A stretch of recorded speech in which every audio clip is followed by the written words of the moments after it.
This is the Paul McGuire Report. I'm Paul McGuire. And on today's program, I want to take a look at what's been going on globally and across the United States in the last, let's say, 5 days. And that would encompass Easter also. So, a number of powerful images hit me from the TV screen. I'm sure it hit you from the TV screen if you were looking at television. And the global coverage of the global pandemic was something that many of us have never seen before in our lifetime. So you have the Pope, and he gives his message, but there's nobody in the sanctuary except a handful of selected assistants or whatever to the Pope. And he does his prayer there. And then I believe he normally looked out on the balcony or something. And that square, could be filled with 70,000 people. And it was basically empty. And so you could see the impact of social distancing on the Vatican, the Pope, globally. And then a little bit later in this news show, they showed you footage of Jerusalem, specifically the old city of Jerusalem, where all the Temple Mount, where Jesus preached, in different areas that are of great historic significance to both Jews and Christians. But Israel, and specifically Jerusalem itself, was under a kind of lockdown to halt the spread of the coronavirus, because the coronavirus, of course, has broken out in Jerusalem also. And you could see the guards wearing face masks. They didn't have the plexiglass thing. You could see face masks everywhere. But when it came to the Orthodox Jews, and by Orthodox, I mean the ones that wear those long robes, and they wear the very long beards, and they have, I forgot the particular type of hat that they wear. They wear the hat, they have the long beards, and they have the long sideburn things. Forgive me, because I don't know what they're called, but you know what I'm talking about. And everybody except for the Hasidic or Orthodox Jews who I guess are refusing to. I don't know if they're all refusing to wear these. They're refusing to wear the face masks and the plexiglass thing. So there you are in the land where Jesus was and where the Bible took place, and this coronavirus thing is there. And then they showed you a series of shots of different restaurants, different businesses still open, how they managed to do it. So, for example, Governor Cuomo of New York has ordered all the employers and owners of businesses to pay for and to provide their employees that deal directly, physically with the public on a regular basis. Governor Cuomo has ordered all these businesses and business owners to pay for and provide for protective masks over their eyes, and the face mask thing, if they're in regular physical interaction with the public. So that would include people who work in drive-through windows. Well, it potentially wouldn't have to. I don't want to get on this thing really, because it's not all that. It's kind of a mundane thing, but I'm going to mention it briefly. Okay, so you go up to a drive-through, let's say, hamburger place, right?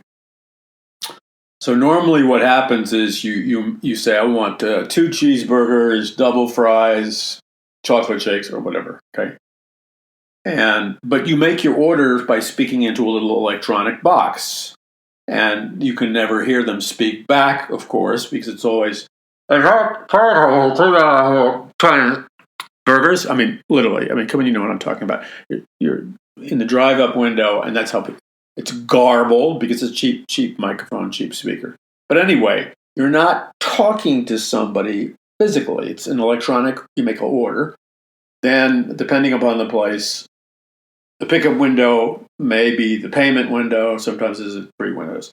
Okay, so you're really not, if they wanted to, that entire fast food industry could make it, they could do it overnight. They could change their systems so that you only order electronically. Then, if your credit card or whatever is touched, or they take it, they have to have gloves and proof that that they're fresh gloves and whatever. And a video has to be keeping them accountable. And then the person, then when they pick up the bags of fast food, assuming that the workers who did the cooking and assembling of the food are sanitary, the chances of them having a sanitized order are very, very high if you just adhere to and reorganize certain practices of your business. But here's the thing that bothered me about what Governor Cuomo said. The overwhelming thing is, why is it, and there's 2 possible answers, but why is it that he has to give an order to the companies in California to buy face masks and protective stuff and things for their mouth and nose? Why did he have to order them? Why are these employers and businesses not paying and buying that stuff for themselves? Like would they send their own wives and children out to work with people who are potentially carriers of the coronavirus? So I thought it was a strange request, but I'm sure there's a certain percentage of employers and owners that are they're just cheap and rotten people, and they don't care about their employees, and they don't want to spend the bucks. But, as I thought about it a little bit later in the day, I said to myself, is that the real story? Or is the real story that the giant corporations, the big retailers, the big business operations who have the bucks to pay for, because you're not just allowed to use a face mask, you have to have something like an N95 mask and a specialized face plate. And I'm sure there's a code for it, for people's protection. But in order to produce something of that quality to meet the code, I have no idea what the total price would be to an employer. But since most employers are small business owners with very few employees, what may not seem like a big order to people that are disconnected and live in the ivory towers of government, $300, $400, $500, $1,000, $3,000 is nothing to these people. It's pennies. But to many people who are small business owners, having to drop $500, $1,000, $50,000, $100,000, whatever it is, depending upon the size of their business, it's not that they're not playing ball. It's not that they're team players. It's not that they don't care about their people. It's because their business is upside down right now because of the coronavirus. They literally don't know whether they're going to be in business in a month. Everything that should be certain is uncertain. And they're asking themselves the question, well, why should I? They're asking themselves the question privately. If I'm going to be forced to lay off my employees because there's no business anymore, why should I invest in, the biological safety masks and gloves and stuff, and spend $5,000 or $150,000 or whatever amount of money to protect my people if 2 weeks later I'm going to close? And you say, well, why would they think that? Because if they're small business owners And that's most of America, small business owners, and a lot of them are 2 or 3 people, okay, or 4 people or 5. That's that's the way it is. But the point is that, but I forgot the number. It goes into the thousands. A small business owner can still have thousands of employers, but they're still a small business owner. But if you're going to spend all that money as a small business owner, let's say you're a bigger of the small business owners, why would you go out and make this investment when you're sitting around knowing that you can't make payroll for the next 2 weeks unless you start getting some customers, and then the government wants to force you. So the government's telling you, like in New York, you can't operate until you buy these safety things for your employees. See, that sounds very romantic. That looks great for the cameras. But the small business owner is saying, we can't make it because there's no business. Okay. If you force us to shut the doors, we're going to be in the deficit even more. And so those business owners, many of them are saying, it's great that we were ordered to buy this stuff, but if it's going to bankrupt us, let's just go bankrupt now and not get even further bankrupt. Because notice that as monies were allocated from the federal, I think it's from the federal government to the state government, or that's what I've heard. Anyway, ultimately, it's coming from the federal government. So the loans and other things for small business owners, that's the backbone of America, those small business owners may not, many of them have been turned down for their small business loans. I mean, a huge percentage of small business owners are being turned down for their the SBA loans and other things that are supposed to stimulate the economy and go into the hands of the small business owner so he can keep employing people and making payroll, et cetera, or she. Now, why would a small business owner, why would they be turned down at a much, much higher percentage than the massive corporations? Well, many reasons. The big corporations and the big business owners can afford to lobby, to pay off politicians, to get bills passed. They're in a very cozy relationship with the politicians. Small business owners aren't. Nobody's buying anybody off. They're on their own. That's one reason. And then these giant corporations that employ massive numbers of employees also have giant armies of attorneys and lawyers and legal experts to defend them and to show them how to fill out forms just perfectly so it's a guaranteed approval on your loan, because on their payroll are professionals. In fact, I can guarantee you in the major corporations, the people they hire to create their loan applications would be people who have done it before or have worked for the federal government. So they have a big upper hand when they fill out the paperwork. And so what happens is it's not some husband and wife who own a small business.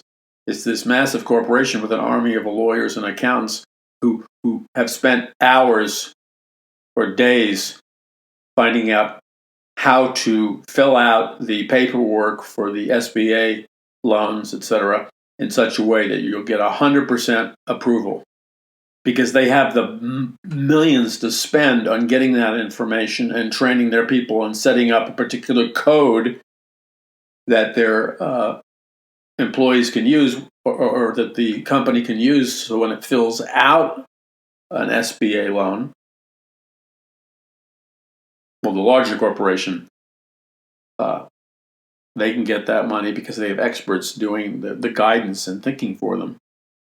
And the small business owner doesn't. So it's a rigged system. Speaking of rigged system, that's a rigged system because your competitor has an unfair advantage over you in that they can basically, with their money, buy the right way to apply and guarantee a loan approval.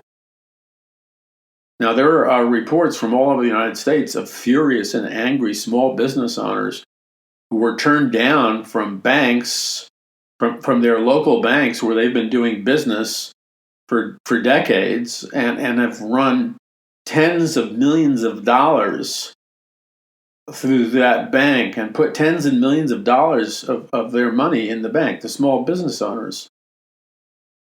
And for 10 or 20 years, and the bank has seen millions come through and millions of dollars in payroll that has been paid and bills that have been paid. They know all about this person and the person's creditworthiness, and they're getting turned down. One guy had 50 employees.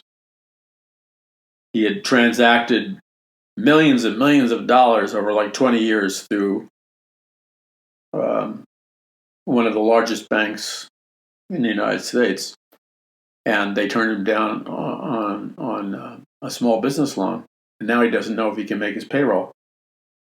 And he was angry because many other small business owners from across the United States have discovered the same thing, that they were turned down. But all these giant corporations, like in the 2008 bailout, the small business owners, by the way, small business owners, let me translate it for you. Small business owner, here's a definition of the small business owner. Small business owner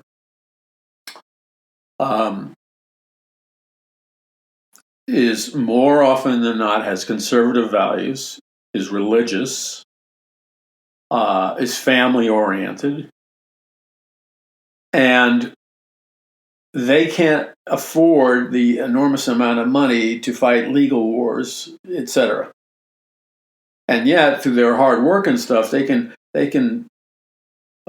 move millions of dollars through a bank. I'm talking about legally, for depositing their profits and paying the salary and wages of their employees. And instead of being rewarded for that, they're the ones that get axed immediately. So in the 2000 bailout, who invested all the money that was lost in irresponsible investments? Well, you all know this. It was the financial institutions and the banking institutions who were totally irresponsible in their investing, okay, which caused the 2007 economic collapse, 2007-2008 economic collapse. So immediately, what did the Fed and the government do to bring America out of the economic collapse of 2008? They bailed out all the giant corporations, including the giant financial institutions and the giant banks, which were the very companies that caused the economic collapse through their lousy investments. So they bailed out the people who were the criminals because they were mighty and powerful. They were the banks of the elite. And who did they leave holding the bag? Middle class, the working class business owner. Because they didn't get any bailout. But not only did they not get any bailout, they had nothing to do with the economic collapse. So the people that were punished were the middle class, working class business owners who were absolutely innocent of any wrongdoing related to the economic collapse. They didn't get bailed out. They got punished. And then the people that got bailed out to the tune of trillions of dollars were the financial institutions and banks that caused the problem.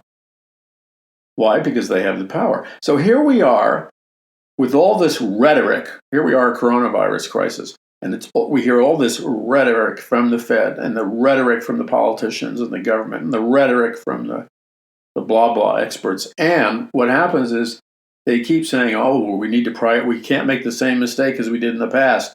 We need to focus in on and concentrate on the small business owner and the working class and the middle class. We need to concentrate on them. Sounds great, right? The violin's out. We're hearing the violin being played, and we all got tears in our eyes, right? Well, several weeks go by, and we discover that, whoa, we're seeing 2008 repeat. That now it appears that the only people getting the gigantic bailout, the big billions and the big trillions in bailout money, are those same banking institutions and those same financial institutions that got bailed out in 2008. All the big employers and the giant corporations and the giant banks and the giant financial institutions, they're all getting bailed out. Okay. And what about the middle class and working class, who are the small business owners? And there's no bailout. Oh, yeah, there's going to be some stimulus checks. I don't know what the amount is. How far do you think $1,200 would last somebody? A single person relying on one $1,200 check, how long would that last in America today? You already know the answer. So while those people are getting their $1,200 check, which adds up to like nothing, by the way, while they're getting their $1,200 check, these giant financial institutions, the big corporations, and the international banks, they're getting bailed out by hundreds of billions of dollars, if not trillions. But once again, the middle class, working class get nothing. But there's a huge problem here. Now, if you listen carefully to the Republicans talking and listen carefully to the Democrats talking, the Democrats and the Republicans seem to have some unity on certain issues. One would be I don't hear that many Republicans with fire in their belly demanding that there be some kind of ethics and honesty and fairness in the bailing out of giant corporations versus the bailing out. I don't even see any offer to bail the small business owners out and the middle class and working class out. In fact, now that I think about it, and you can email me and let me know if I'm incorrect, but I don't know, are there really offers of bailing out small business owners? I don't think there are. I think what these offers are, because I've read the SBA loans, the SBA loans are loans. That's not a bailout.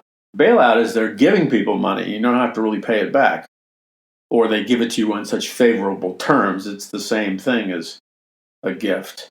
But to the small business owner, they have to pay it back, at least now, the way the language, they have to pay it back. They have to pay it back with interest. And they have to meet an unusually high standard of qualifications.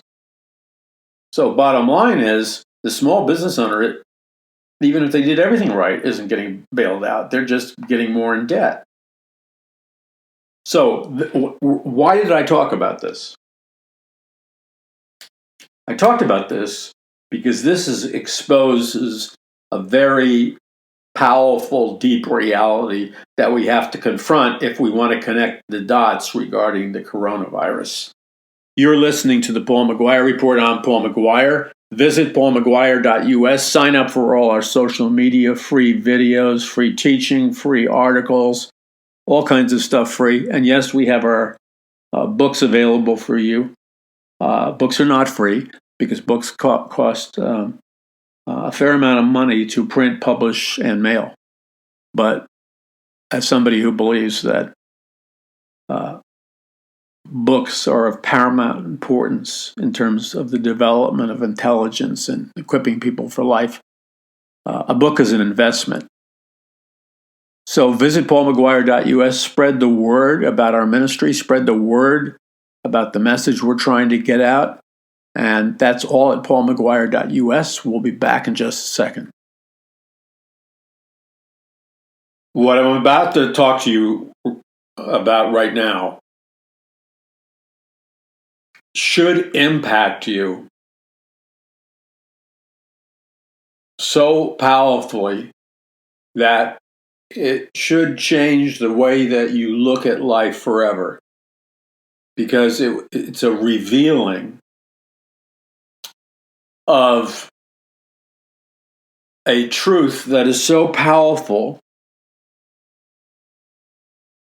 but it also has the power to transform your life. It has the power to set you free, and it has the power to give you vision when everybody else is walking around blind. The first thing I want to point out is that the average person that you know and interact with, wherever you're listening to me, for whatever nation you're in. By the way, we're getting a huge amount of listeners, people who have contacted me and through other social media in response. We're getting a huge amount of new listeners in like Norway, Scandinavia, Sweden, those nations. Oh, we're getting a huge amount of people watching and listening in Scotland and Ireland. We're seeing continued long-term growth in watchers and listeners in Great Britain, and a smaller but steadily growing number in France. And this is the interesting thing. We have a lot of people in the EU listening, but those are the nations that we get the most response from. And then it's like in Germany, it's like it blanks out. And in Italy, it blanks out. And there's a lot of other nations in the European Union. It's like they're dead zones. I mean, really, they're dead zones. It's like, what is with those nations? Because in terms of the technology, we're in all those nations in an equally heavy, intense manner. But some of those nations are, I think it's reflective of the spiritual climate of those nations. So, and then we could go around the world. But the point here is, what I'm about to tell you, this truth will change your viewpoint on life. It'll change your consciousness forever, and not just in a lip service way. You will experience a very radical, positive, fundamental transformation in your life, which will ultimately release you to be everything you were created to be, and release you to understand things through the eyes of truth versus the eyes of delusion. So here it is. Notice who are the people that continually benefit. Who are the people that our government gives trillions and billions of dollars to when they mess up, like in the 2008 economic collapse? It's the banks, it's the financial institutions, the multinational corporations. They all got bailed out. Middle class, working class, small business owner, they got nothing. They were allowed to all go bankrupt and lose their houses and do foreclosures. And then we have, the coronavirus, and we hear all the lip service about we're not going to make that mistake again, but when push comes to shove, we're a couple of weeks into the game, and all of a sudden, what do we hear? Is that the small business owner is not getting the loans at his or her local bank, despite the fact that they're good customers and have the credit qualifications. For some mysterious reason, because they're small business owners, they get rejected. And so what you have all across America is, despite all the blah blah, the small business owner is not they're not getting the money that's supposed to be helping them through the coronavirus. And soon they're not going to make payroll, and soon they're going to go bankrupt. Whereas these big, gigantic corporations, once again, are being bailed out. Because after all, they're too big to fail. Okay, so what does this mean? I'll tell you what it means. And see, this is right here, we're at the core of the mystery. Okay? The mystery to understanding life in America and around the world. Did you ever notice that in just about every case, or the overwhelming majority of cases, that I want you to think of the names of, I'm not going to name the names for various reasons, but I want you to think of the names for the moment of all the giant corporations that come into your mind. They could be gas station companies, gasoline companies where you get gas for your car.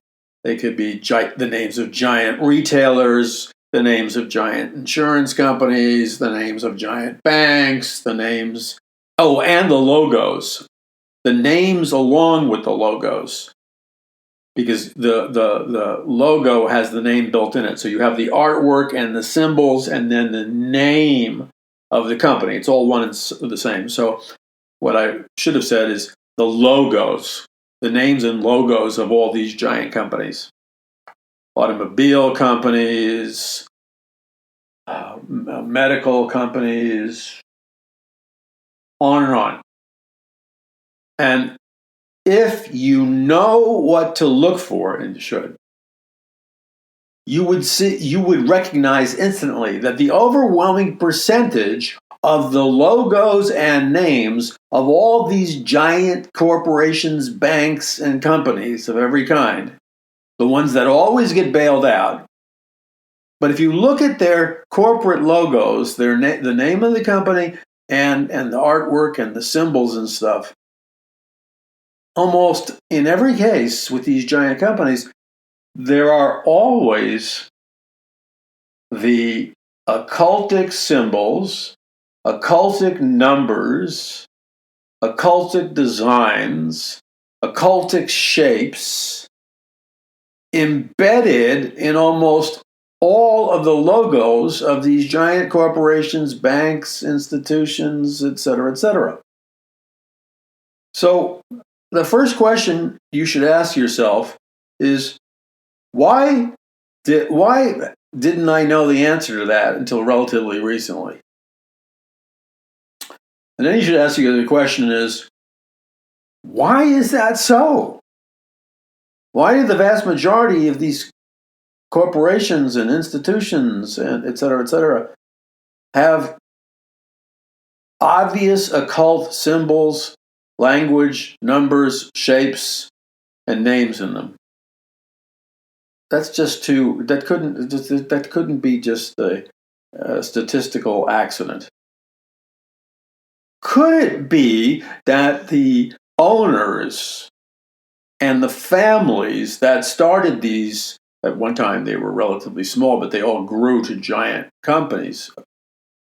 But that's, of course, a lot due to the fact that the founders and the founders' families were powerful elite families.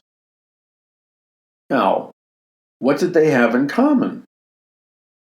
Well, the symbols, the numbers, the pictures with the occult references are all symbols that indicate either a Luciferian satanic belief system or the various attributes and teachings of the Luciferian and occult and satanic belief system.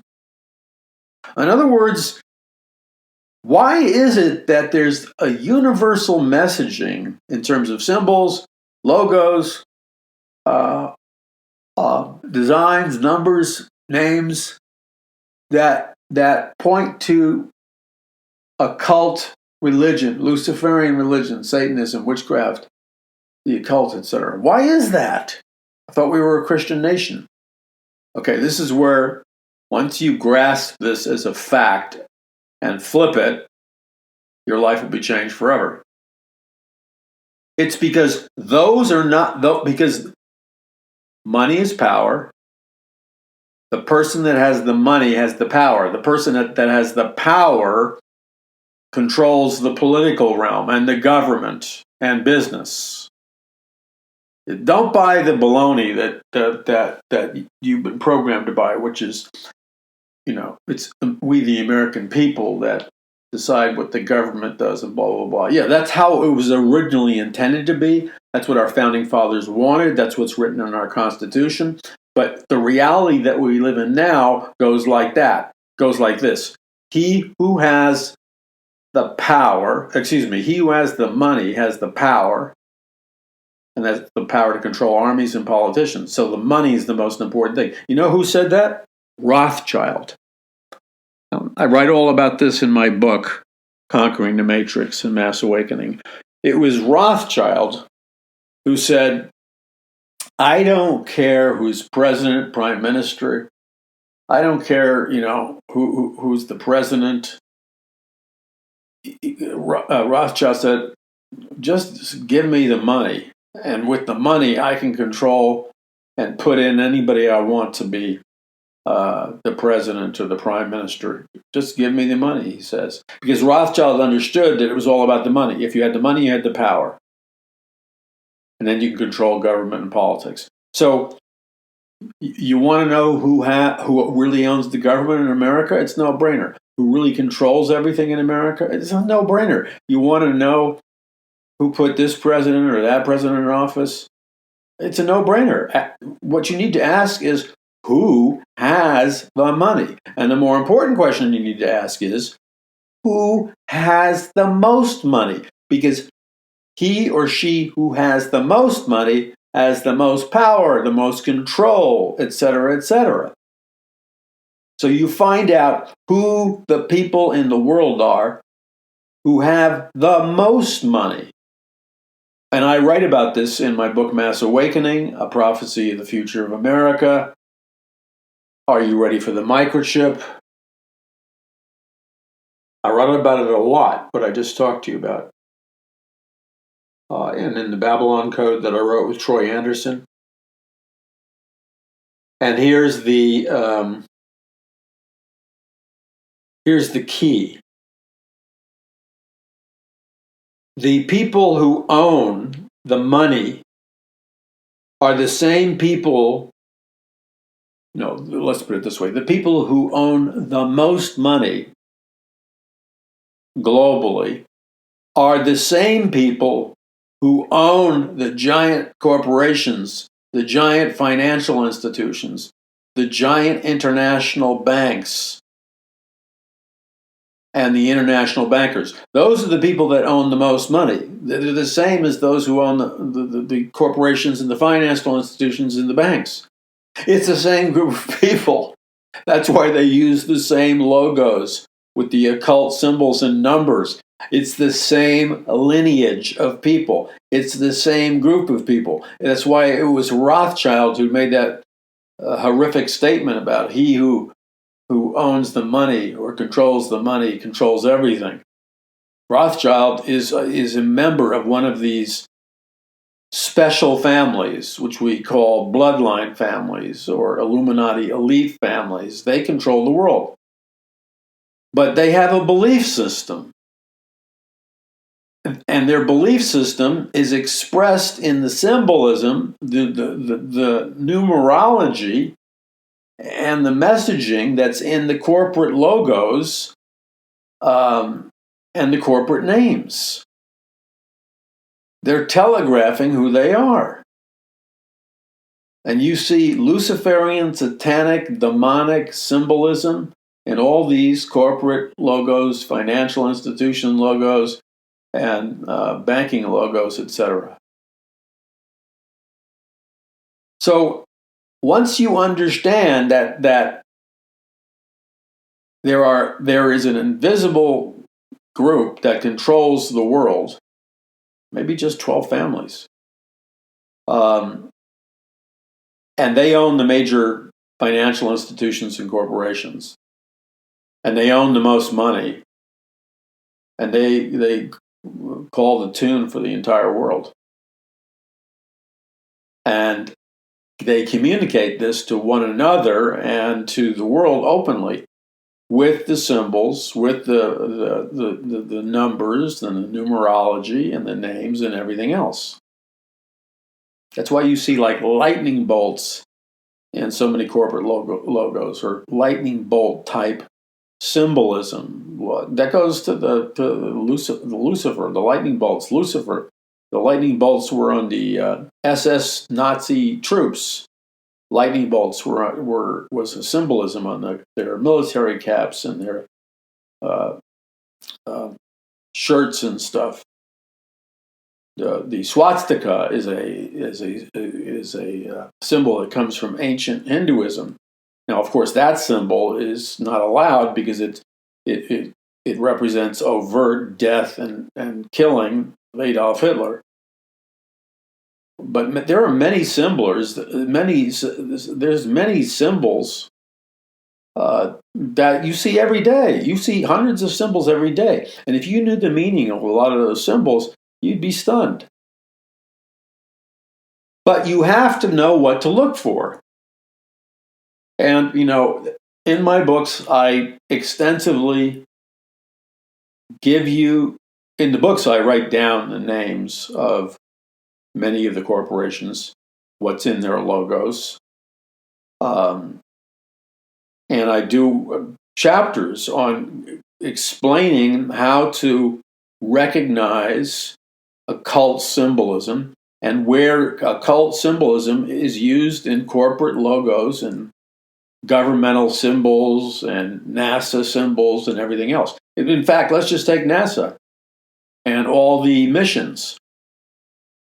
NASA, the symbols of NASA, the symbols of the missions, the names of the rocket missions, the names of so many things within NASA is bursting, overflowing with occult symbolism, Luciferian symbolism, symbolism of occult gods and Freemasonry and Illuminati symbols. NASA is a fountainhead of it. Just think of, let's just throw one out, Apollo 13. Apollo was a Roman god that descended, when you understand the history of occult symbolism, Nimrod, who was the founder of Babylon, his wife Semiramis killed him and said that Nimrod ascended into the heavens and became Ra, the sun god. So from Nimrod to Ra, the sun god, and then to all the other occult male gods flowing out of Babylon, like Osiris, and then eventually you get a series of male names, Poseidon, and then one of the occult names is Apollo. So Apollo is clearly an occultic name. And then the choice of, quote, the unlucky number 13, like Friday the 13th, that's just the beginning of the occult symbolism embedded in the Apollo 13 mission. And 13 in occult circles is commonly known as an occultic number. It's also the number of bad luck. And Freemasons get high off numerology. So that's just one institution. We could go through all kinds of institutions. You'd be horrified if you looked at people who represent respectable institutions. If you really knew what the logos and symbolism and artwork and names meant on the the decorative stuff they wear and put on letterhead and stuff.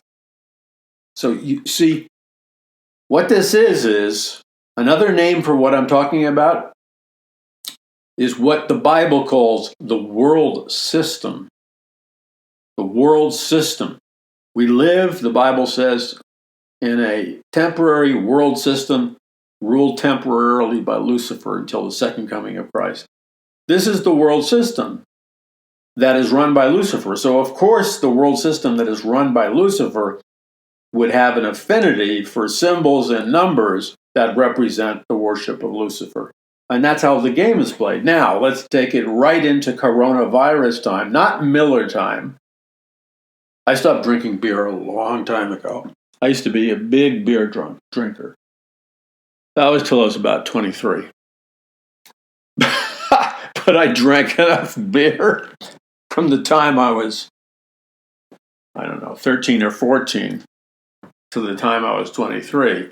I drank enough beer in those years that more than met a quota. But the USA and the world, we're not in Miller time or game time. We're in real time. We're in coronavirus time. And we're in a crisis. And it's not a fictional crisis. It may be a hyped crisis. It may be an amped up crisis, but it's not. The crisis is real. There is a coronavirus. Now the biography of the coronavirus, and it does have a biography, by the way, is I believe they're hiding from you the biography or the origins of the coronavirus.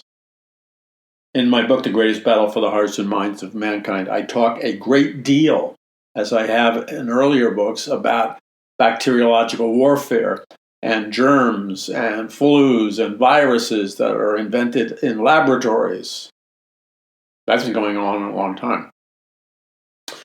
But now we're all enforcing social distancing, which I think is a good thing, because the transmission, we all know what causes the transmission of the coronavirus, or at least we know something about it.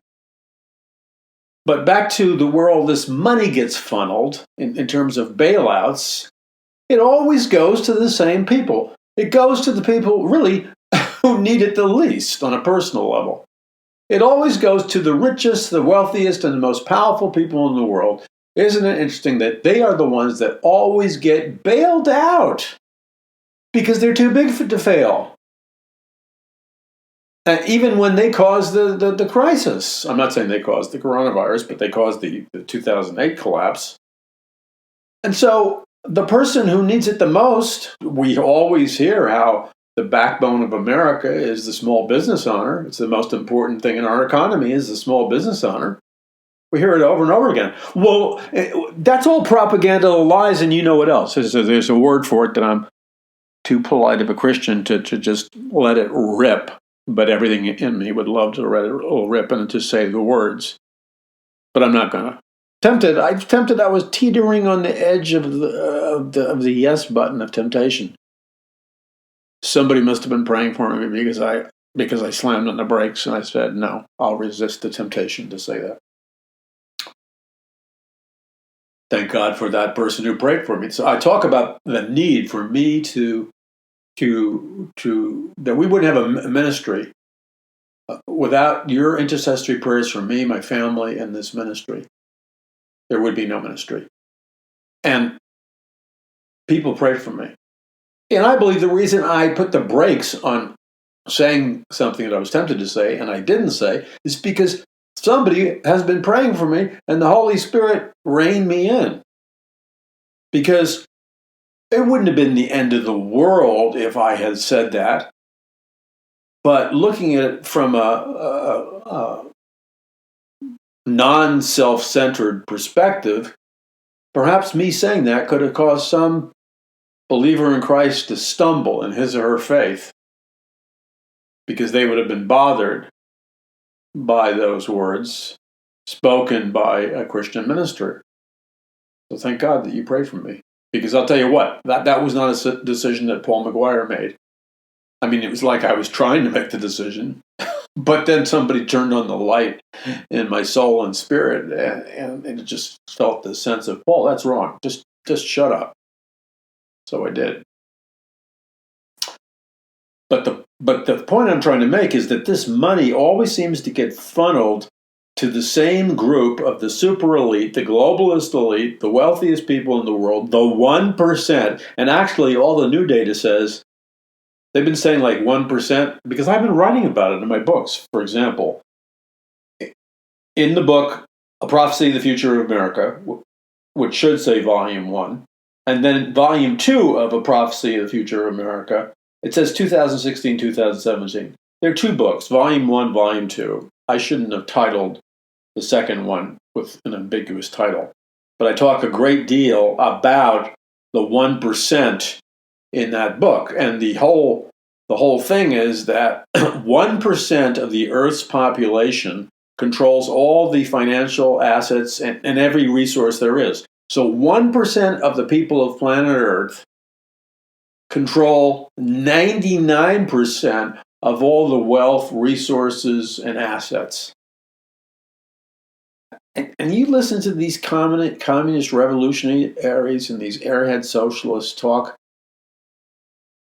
Airhead socialists, communists, Marxists. Because you have to be an airhead. Why?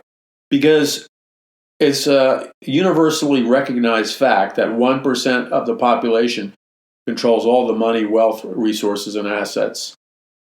So if 1% basically controls everything, then how can you turn around and blame the 99% for the pollution, for the damage, the alleged damage to climate change, to all the problems and everything else? You can't. If you were thinking rationally, you wouldn't even remotely suggest that the 99% of the people on planet Earth who own basically nothing in percentage to the 1% who own 99% of all the assets, money, resources in the world. Only 1% of the population of planet Earth controls, runs, owns all the money, the banks, the assets, the corporate. Only 1%. But since I've written my book, Prophecy of the Future of America, 2016-2017, as I projected in the book, that 1% has now hitting the mark of 0.5% or 0.5%.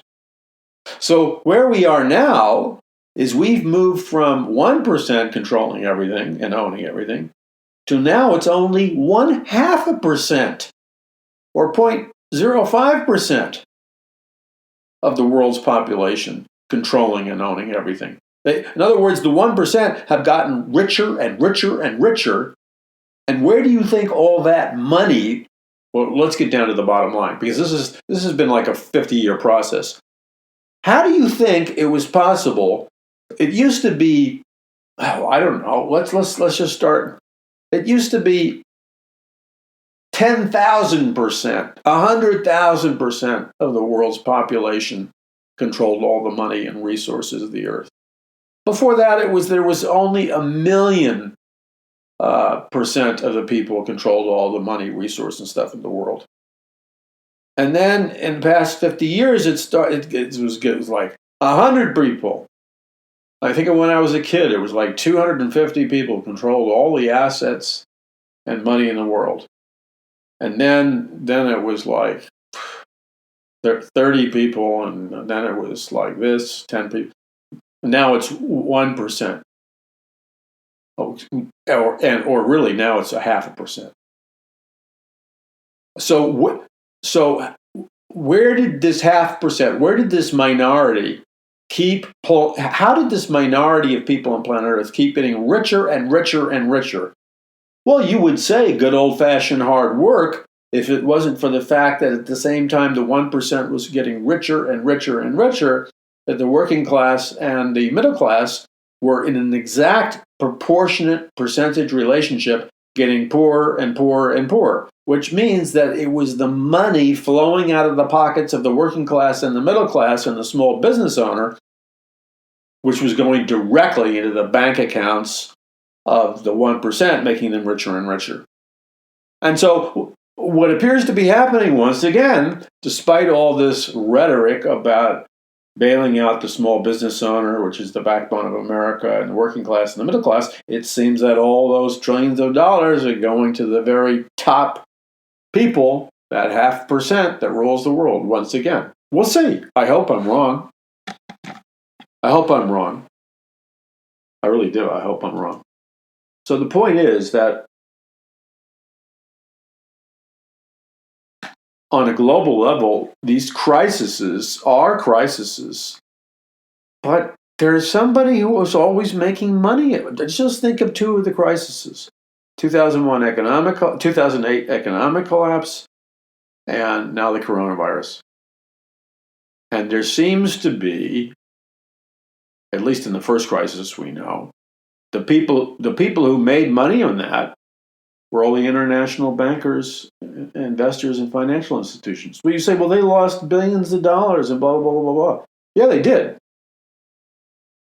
But how many of the guys on the top of those financial pyramid banks and financial institutions and the major corporations, how many on the very, very top positions, the 1% that rule, the 0.5% of the, how many of them? We know that there was a hit financially and a loss financially in these giant corporations and financial institutions and among their investors, etc. But at the very top of the economic period, where the guy who owns the majority of this or that stock shares and has the most money in control, remember, these men and women are diversified. How many of them lost money or increased monetary worth when everybody else was losing their shirts? And the clock is still out on what happens with the coronavirus. But the point is that you have the working class and the middle class, so the ordinary people, you have small business owners, and then you look at and where does the small business owner go to get help? During the coronavirus, where has the small business owner, the backbone of America, been told to get help during the coronavirus crisis? They're told that we have excellent SBA loans for you. No, we don't. But they don't say, well, we have SBA loans for you and some stimulus packages for you, $1,200. They don't tell you that up front. And they don't tell you that, well, we have loans for you, but if you were the head of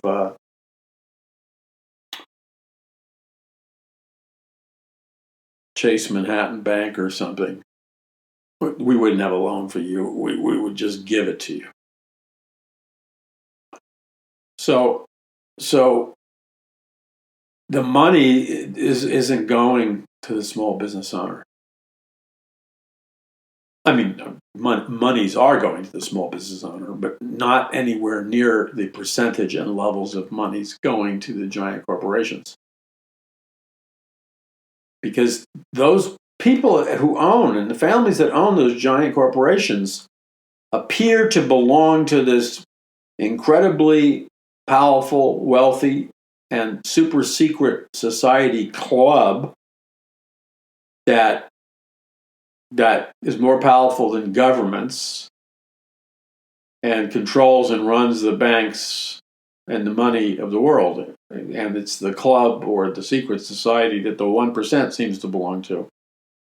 Because they all participate in corporations with the same symbols and numerology on the logos, which are occultic and Luciferian. Am I starting to make sense?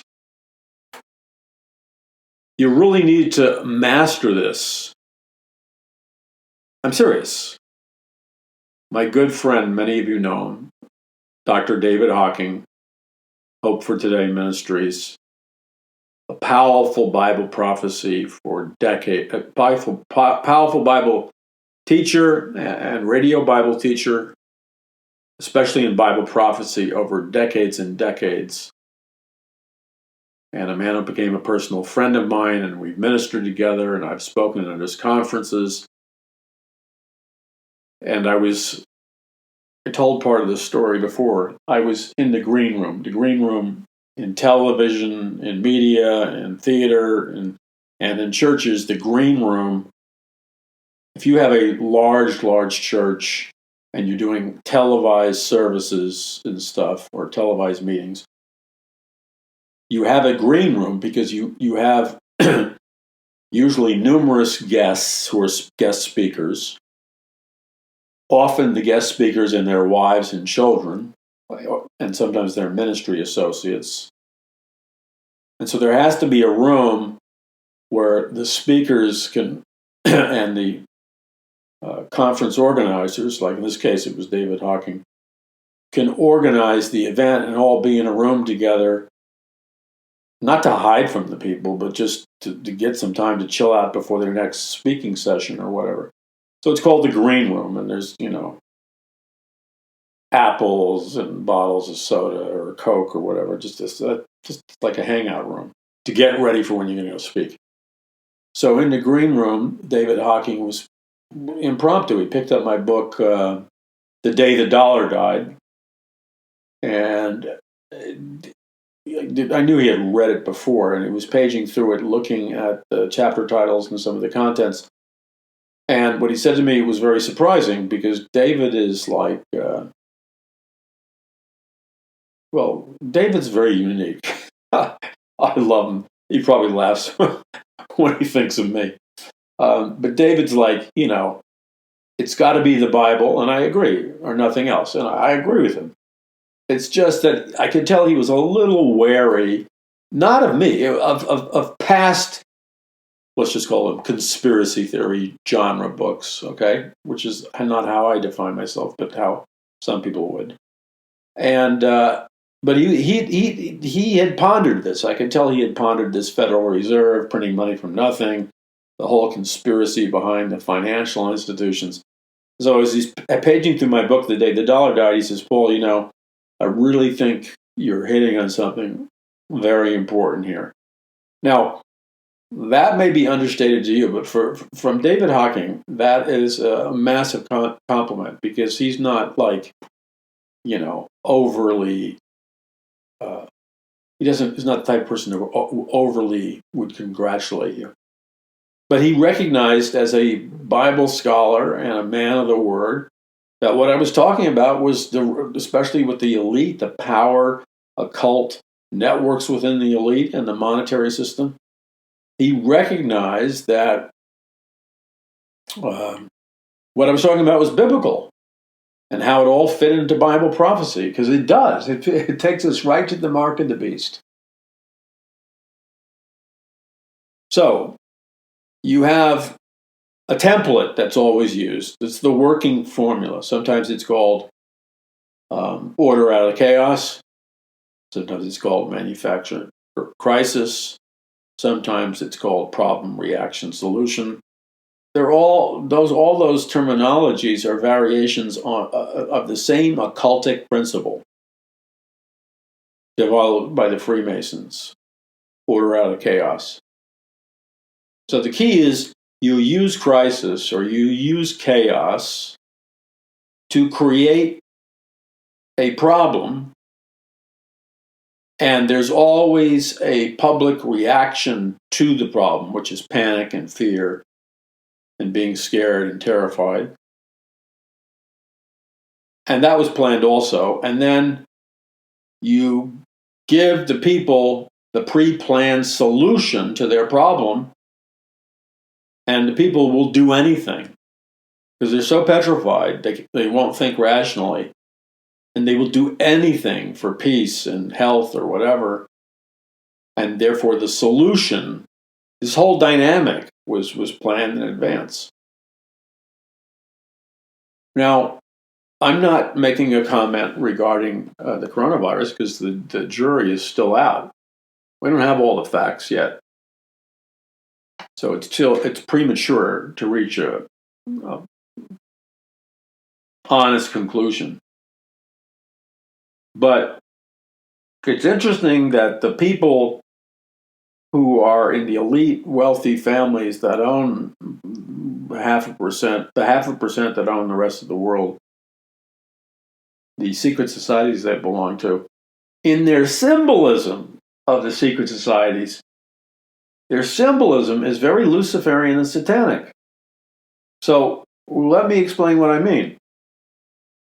Speaking of mass deaths, wealth, and secret societies,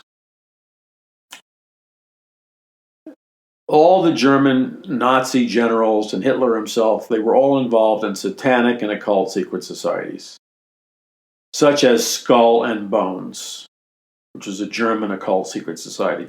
The logo for the Skull and Bones secret society was the proverbial pirate skull and crossbones.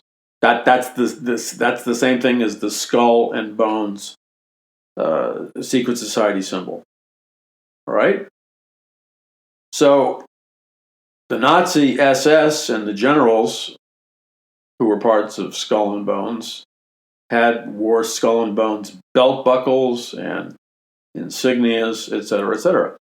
But Skull and Bones is the symbol of death.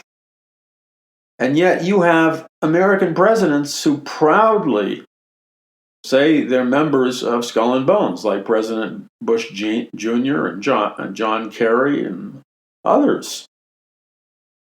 And with Ivy League school connections, Yale has a has a Skull and Bones secret society building, etc., where weird rituals go on and stuff. So what is Skull and Bones? It's a symbol of death. It's the symbol of death on the artwork, on the symbol, on the logo of the SS. Now, what happened in Nazi Germany that comes to your mind with Skull and Bones? Okay, so Skull and Bones is on the insignias, the belt buckles, the symbols, the cards, the letterhead of all the Nazi generals, etc., who were secret society members of Skull and Bones, the secret society. Now, let your mind access all the files surrounding Nazi Germany, World War II, and the Holocaust, and you can remember the pictures of these giant pits packed with naked skeleton-like bodies of dead naked people. But the skin, sorry for being graphic, but there was such a loss of weight in their bodies that they even though they had a thin film of flesh around them, I apologize, they looked like skeletons. They looked like Skull and Bones because they were so emaciated. Where did that come from? Where did that come from? Well, you can say that came from the Nazis and what they did. Yeah, but before that, the secret societies like Skull and Bones, these people believe in satanic sacrifices and mass offerings. So before there were 7 million slaughtered, either gassed to death, shot to death, and then thrown naked to rot in these giant pits looking like skeletons. Before that happened, there were insignias everywhere where people were proudly displaying with the Skull and Bones logo and belt buckles and insignias their membership in the secret society Skull and Bones. But it's a satanic society. Skull and Bones represents death. It's a death symbol. And if you had a problem believing that because you had a thick head, then just look what happened a couple of years later in Nazi Germany. And you saw massive piles of millions of skeletal bodies lying naked in ditches. That's the fruition of the philosophy and the occult belief system. Now, this is the zinger that has to hit home. This is like where you get a chance to be the pinball wizard, and you know, you're playing incredible pinball in one of those old-fashioned pinball machines. None of this new computerized, Think of a pinball machine 30 years ago. You're playing on a pinball machine 30 years ago. One of these classic pinball machines. This is where you get a chance to just zing it and win the game and rack up the most points. Okay? And this is it.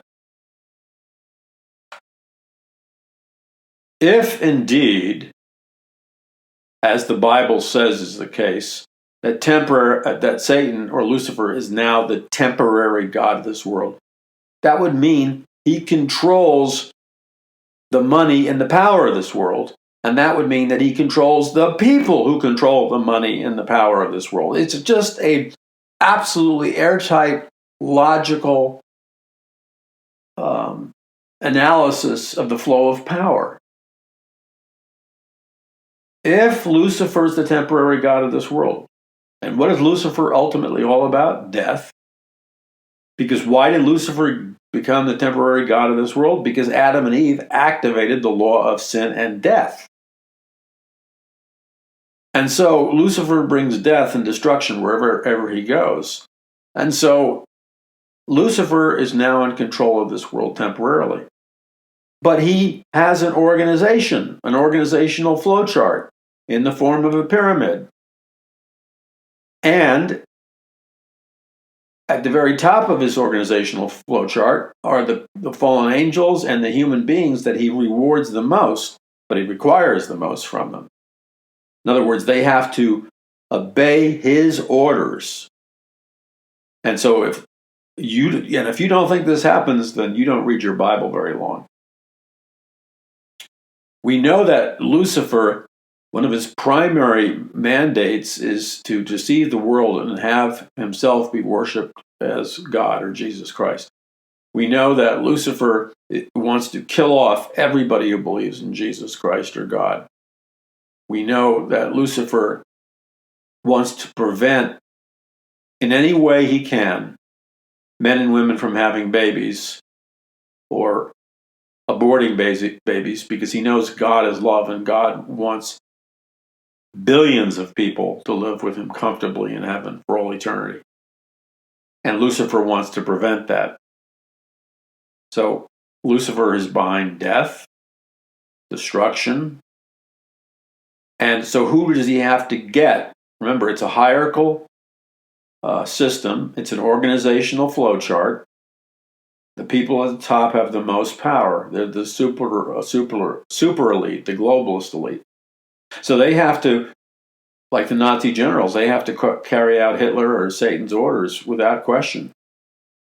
So when you're dealing at the level of power that these people operate at, they're looking down on us, okay? And you don't think that they have discussions that we need to reduce the Earth's population from 7 billion to just 500 million in less than 10 years? Of course they have that discussion. We know they have the discussion because that discussion has been publicized in mainstream periodicals. The people that are promoters of euthanasia. What is euthanasia? It's the killing off as many people you can because you believe that overpopulation is the biggest threat to mankind. So you use any method you can to reduce the Earth's population.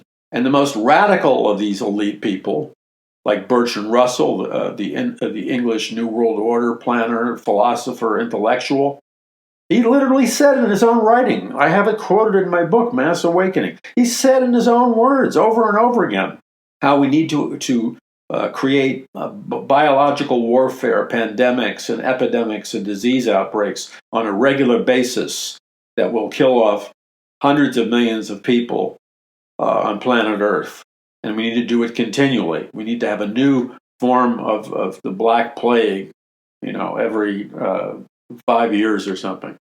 So these guys are openly advocating the creating of biological warfare disease as the mechanism necessary to reduce the Earth's population from 7 billion down to 500 million. They put it on the Georgia Guidestones in writing on that tablet. Goal for planet Earth: reduce the Earth's population from its current level of 7 billion down to 500 million. And it didn't say in a short period of time, but there was a date that was represented the fact that they wanted to do this quickly. These are the same people who have their loyalty, their blood oaths, that belong to these Luciferian secret societies. See how the puzzle pieces should be fitting together? Now, you fly into Denver International Airport in Colorado.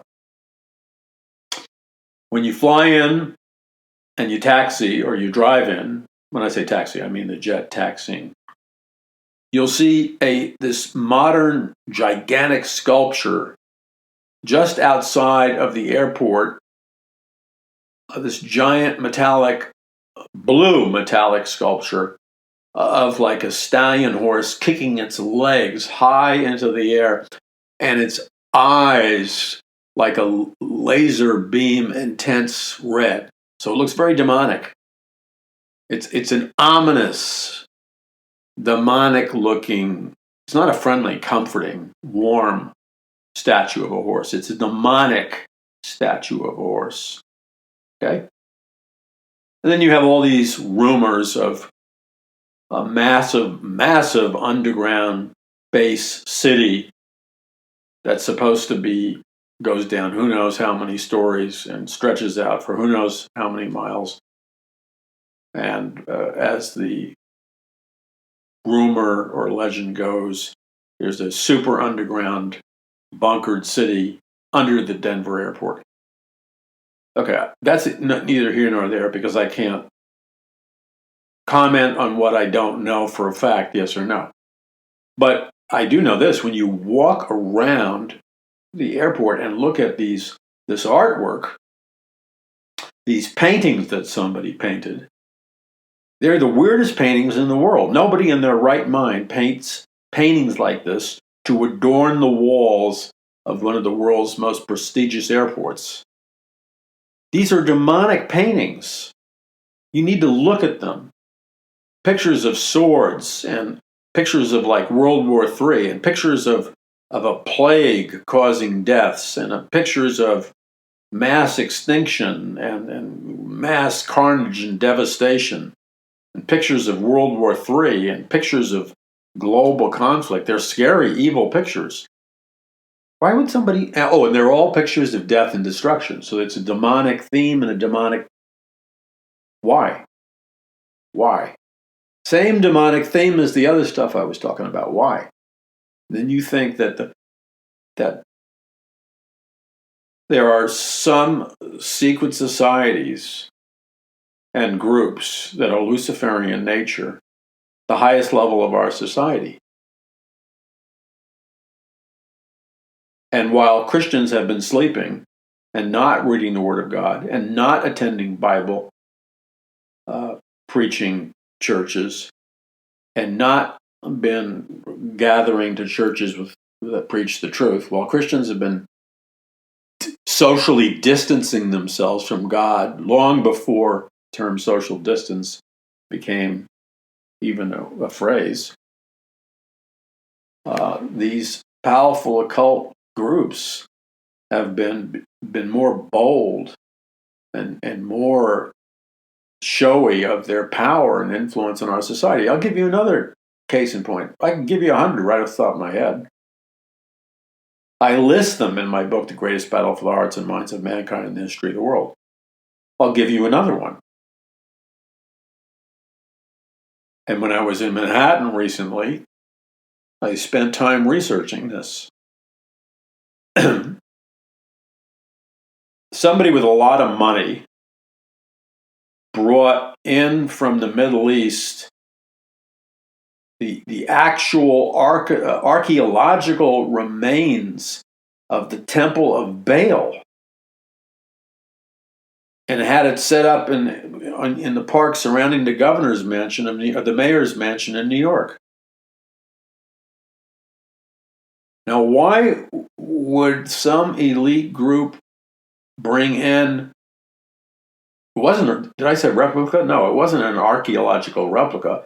It was the actual it was the actual part of the Temple of Baal. It was an archway and a corridor from the Temple of Baal. It was part of the Temple of Baal, brought in from the Middle East. And they set it up to be in Manhattan, on the grounds of the mansion of the mayor of New York. Now, ask yourself what Baal is the false god in the Old Testament. Baal is continually referred to. I explain the Baal worship, its origins, its spread in my book, Conquering the Matrix.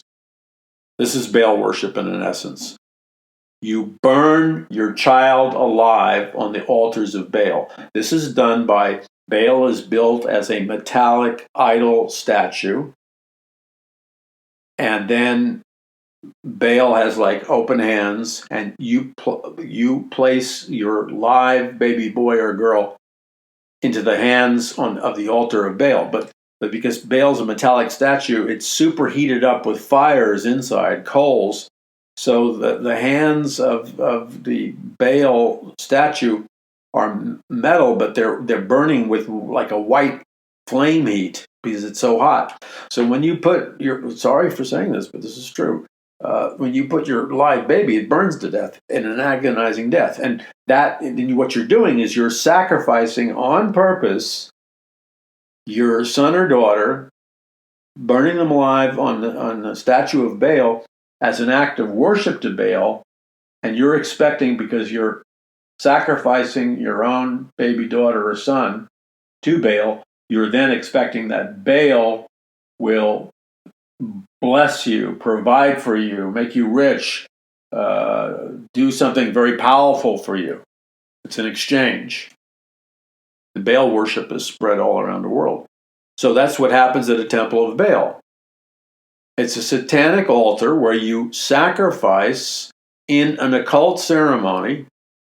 You allow your son or daughter to be burned to death while alive. It's a human sacrifice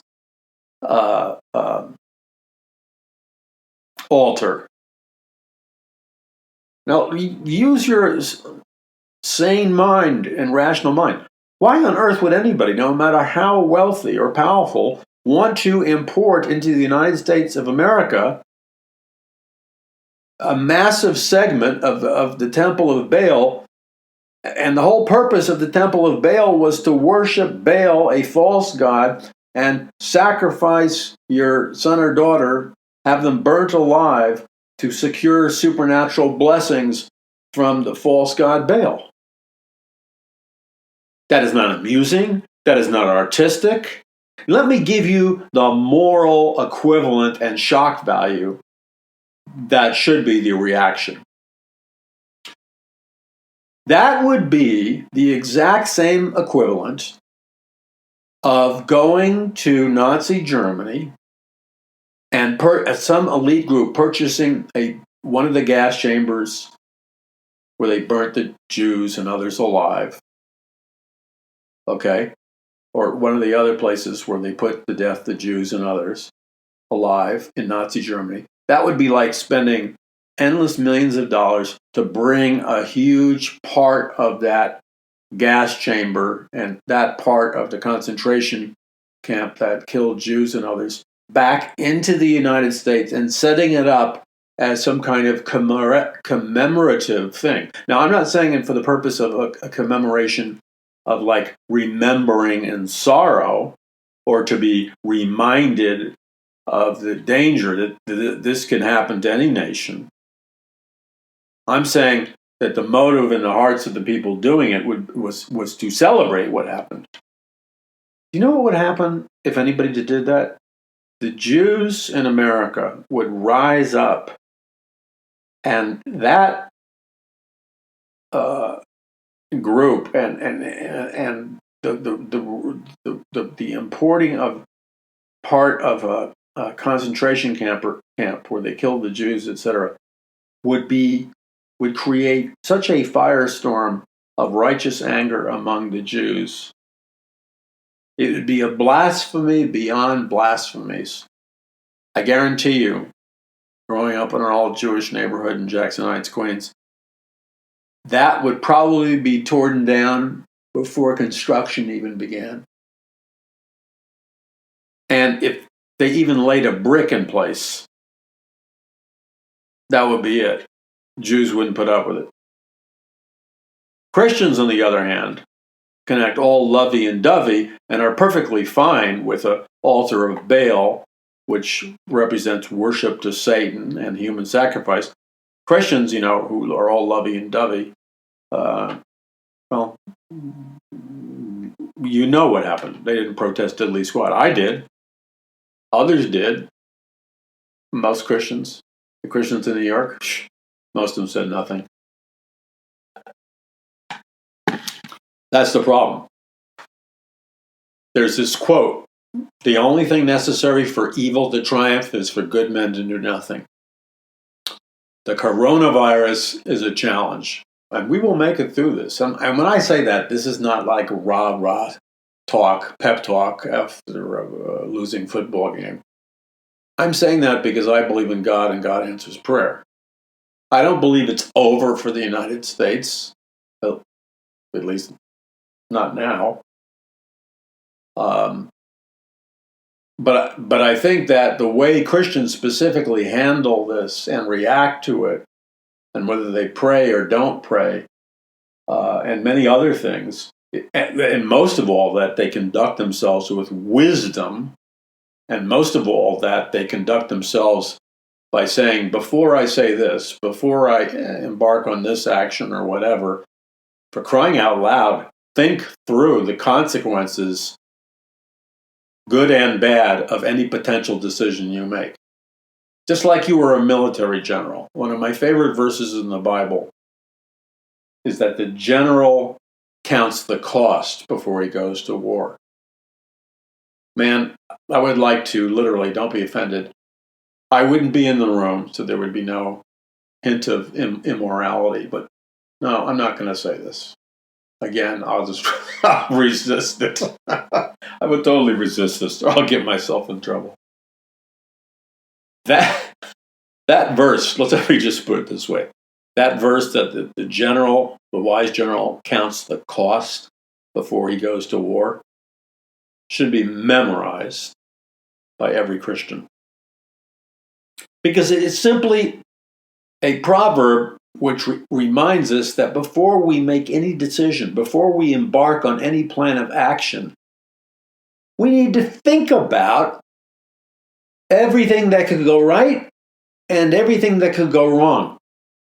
And then do some kind of analysis where we determine whether or not we have the resources. Is this the right time? Do we have the right plan of action? I mean, you really think it through. Guys who are military generals that win wars, not lose wars, think things through. They have contingency plans. They just don't, go off half-baked. Because people who go off half-baked never bothered to think about the obvious blowback of their wrong actions. And good intentions is not enough. So they got good intentions, but they did not do what Proverbs tells us to do, which is to function like the wise general who, before he runs off into battle or runs off starting a war, the wise general considers the cost. In other words, there is going to be a cost to your actions and decisions. Have you thought them through properly? Because if you haven't, you're going to lose your war. And God has placed you and I in a spiritual war, in the greatest spiritual war in the history of the world. So every one of us has a role to play. I have a role to play as the host of this program and of Paul McGuire Ministries in Paradise Mountain Church. I have a role to play. And I can only fulfill that role by my personal willingness to count the cost, but also by having intercessory prayer warriors and people praying for us, people who will send our links far and wide, people who will obey the Lord when the Lord speaks to them, and will give financially whatever the Lord tells them to give in whatever season. Because your ultimate source is God. If you're looking to man, if all your hope is in man, you're going to be bitterly disappointed. God can use man, but your hope ultimately is in God. Ultimately, God is your source. You can never be victorious until you learn that lesson. God is your source. And once you realize God is your source, you should have no fear of the coronavirus.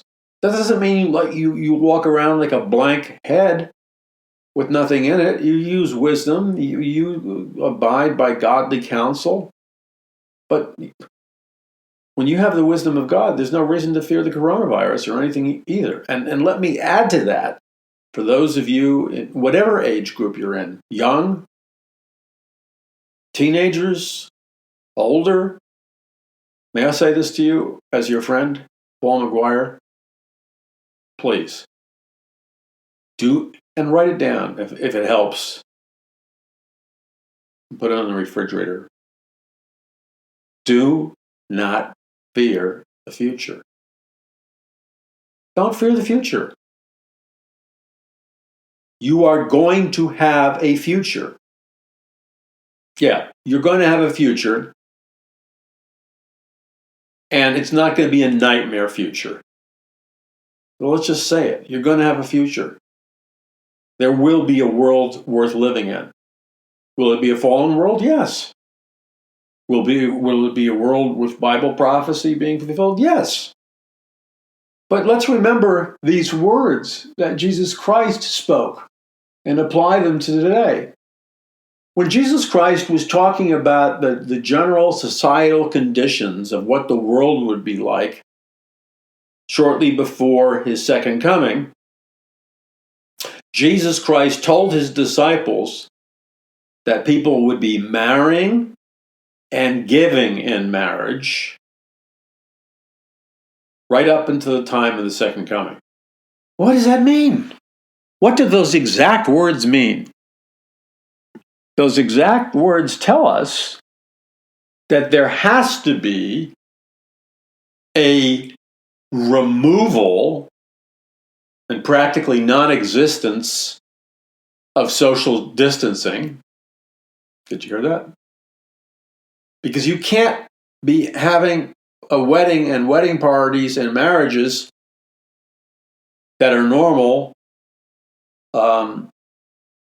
with social distancing at the same time. So Jesus tells us that right before his second coming, people are going to be getting married and giving in marriage. And he wasn't implying by telephone or Skype. He was saying like regular marriage ceremonies, which involve wedding parties. These are social gatherings in most cultures where lots of people cram together, eat food, and celebrate the wedding. And that is going to be the ceremony of marriage and marriages is not going to stop right up into the second coming. So anybody with any ability to analyze the Bible would recognize that social distancing as a new norm, despite what Dr. Gucci's Gucci's the fashion designer. Excuse me. Dr. Fauci or whatever his name is. You know what? When he comes on, I don't really pay attention a whole lot. Because you know why? This is me. I have a credibility problem with him. Well, I'm telling you, okay, that's a fault. You're saying, what's the rational basis for that? my gut. That's my rational basis for it. My gut and my brain. Because I don't think he shoots straight. Well, part of his job is not to shoot straight. Part of his job is not to panic the American people. But having said that, whenever he comes on, I daydream because I don't buy him as having integrity. I could be totally wrong, but my brain goes on autopilot when he comes on television.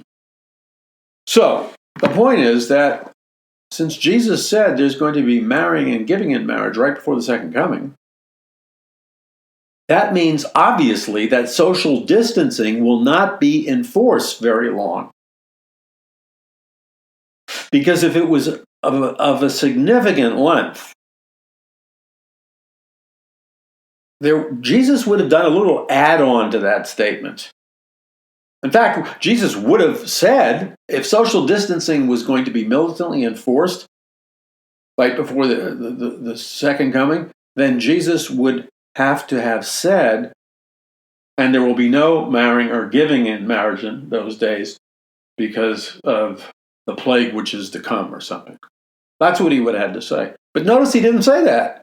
He said, right up until the second coming, there's going to be marriage and giving in marriage. Wedding parties, wedding celebrations, marriage ceremonies. That's all people cloistered together. Notice that there's no reference to that by Jesus. You know why? Because however long this social distancing thing lasts, and by the way, I am an advocate and believe in enforcing social distancing, at least for the time being, because that seems to be the primary method of transmission.